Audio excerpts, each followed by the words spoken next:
Jadi ya Mams, kita semua udah tahu bahwa yang paling penting bagi anak itu adalah mengeksplor lingkungan sekitarnya. Karena memang di fase-fase awal kehidupannya itu, anak-anak itu perlu sekali adanya sensori dari atau kegiatan-kegiatan motorik dengan berhubungan dengan lingkungan sekitarnya. Cuman bagi kita ibu-ibu yang melahirkan anak-anak di generasi milenial ini, apalagi dengan adanya gadget di mana-mana, televisi dan juga tablet, itu membuat kita menjadi dilema. Haruskah kita ngasih anak kita gadget atau enggak gitu kan ya Mams? Sebenarnya gadget itu seperti dua sisi mata uang. Kenapa? Ada sisi positif dan ada sisi negatifnya. Sebenarnya ketika kita bisa menggunakan gadget atau mengatur penggunaan gadget pada anak itu dengan tepat, maka sebenarnya gadget itu bisa berefek baik karena gadget itu merupakan salah satu media pembelajaran bagi anak yang mungkin cukup interaktif. Oh, tidak interaktif, mungkin cukup menarik bagi anak.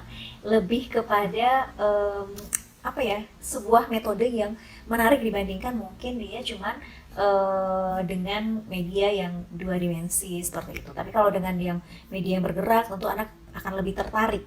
Kemudian, tapi yang paling kita perlu waspadai adalah efek negatif dari gadget jika penggunaannya tidak kita batasi, Mams. Nah, di video kali ini kita akan membahas yang pertama tentang batasan penggunaan gadget pada anak.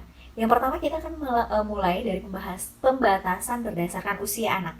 Nah, oke Mams, berdasarkan American Academy of Pediatrics itu menyatakan bahwa anak usia di bawah 18 bulan atau bayi di bawah 18 bulan itu sama sekali tidak boleh terpapar yang namanya gadget atau screen, baik TV maupun handphone.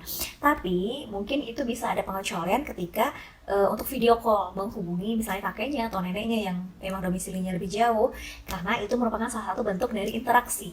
Terus bagaimana dengan anak 18 bulan sampai dengan 24 bulan, itu diperbolehkan hanya 1 jam dengan pengawasan ketat dari orang tua dan juga pendampingan dari orang tua. Jadi anak diberitahu, diberikan informasi, mereka lagi nonton apa, itu apa gitu. Terus untuk anak 24 bulan sampai dengan 6 tahun, itu disarankan memang memberikan tontonan-tontonan yang berkualitas dan bermutu tinggi, dan juga ada pembatasan waktu dari orang tua. Kemudian untuk anak di usia 6 tahun ke atas disarankan untuk memberikan batasan yang jelas atau kedisiplinan dari orang tua. Mungkin orang tua harus benar-benar ekstra mengontrol apa yang diakses anak, kemudian berapa batasan waktunya. Mungkin orang tua yang harus mengatur hal tersebut. Oke, kita akan lanjut kepada gimana sih tips supaya anak kita nggak tergantung atau nggak ketergantungan dengan gadget. Yang pertama, mungkin bagi orang tua yang memang bisa untuk disiplin, mungkin bisa menyembunyikan gadget. Dan juga mungkin orang tuanya jadinya tidak menggunakan gadget di depan anak. Jadi memang sama sekali anak di detox atau orang tua juga detox tidak menggunakan gadget sama sekali.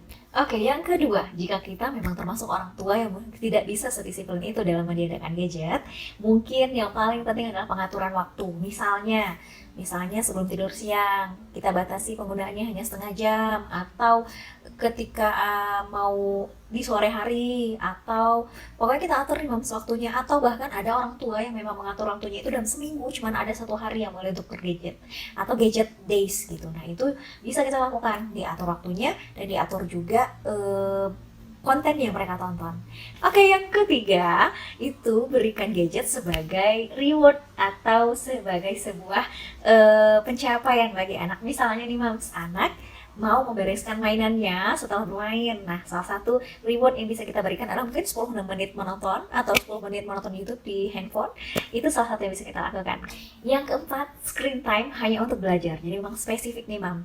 Screen time itu hanya diperuntukkan untuk belajar. Biasanya orang tua juga mengatur nih, hari ini kita mau belajar apa. Misalnya belajar tentang dinosaur. Jadi memang tontonan yang diberikan hanya dinosaur. Kemudian orang tua secara interaktif itu mengevaluasi kembali dengan anak ini apa dan bagaimana dan seperti apa gitu. Oke, tips yang kelima adalah gadget hanya untuk dalam perjalanan, terutama perjalanan panjang yang lama ya, karena mungkin salah satu 911-nya pada orang tua ketika ada di perjalanan yang jauh supaya anak tetap anteng ada dengan gadget atau obat anteng. Saya sebutnya sih obat anteng.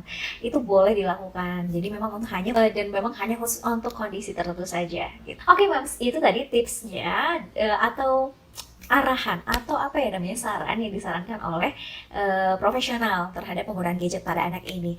Nah, gimana Mami semua? Apakah Mami adalah termasuk orang yang benar-benar disiplin dalam mengatur screen time bagi anak? Kalau saya sih, Mam, saya sih mungkin memang termasuk bukan orang tua yang disiplin dalam memberikan gadget kepada anak atau membatasi gadget pada anak. Tapi pertama memang saya selalu mengawasi apa konten-konten yang ditonton oleh anak. Mungkin dulu kalau selagi remaja saya berpikir bahwa mungkin kartun-kartun seperti SpongeBob atau sejenisnya atau Ultraman sejenisnya yang seperti itu tuh adalah tontonan yang wajar. Tapi ternyata setelah saya jadi orang tua, saya merasa memang itu kayaknya harus mikir dua kali deh kalau mau kasih tontonan itu buat anak. Jadi untuk si kembar sampai saat ini saya belum ngasih tuh tontonan yang seperti itu. Kalaupun yang saya kasih tontonannya adalah yang memang benar-benar saya pikir di situ mereka bisa belajar dan juga dapat pengetahuan lebih gitu. Terus kalau untuk waktu saya lebih fleksibel sih, Mams. Gimana dengan Mami semua? Kenapa fleksibel? Saya memang termasuk ibu yang menggunakan gadget itu sebagai obat penenang. Wait a minute. Obat penenang itu nggak enak sih ya, tapi kayak obat anteng bagi anak saya. Karena memang anak saya itu sangat-sangat aktif. Jadi gadget biasanya jadi penolong saya saat mungkin lagi makan nih di sebuah restoran di luar. Kemudian daripada dia lari-larian ke dapur, ke sana kemari, saya menggunakan gadget untuk anak. Itu sih, Mams. Gimana dengan Mami semua? Apakah Mamis adalah termasuk ibu-ibu yang melaksanakan aturan screen time dengan ideal atau termasuk seperti saya yang sering cheating? Oke, video kali ini seperti itu, Mams. Terima kasih sudah menonton. Sampai jumpa di video selanjutnya yang akan membahas tentang rekomendasi channel yang cocok atau yang sangat edukatif untuk anak. Terima kasih sudah menonton. Dah.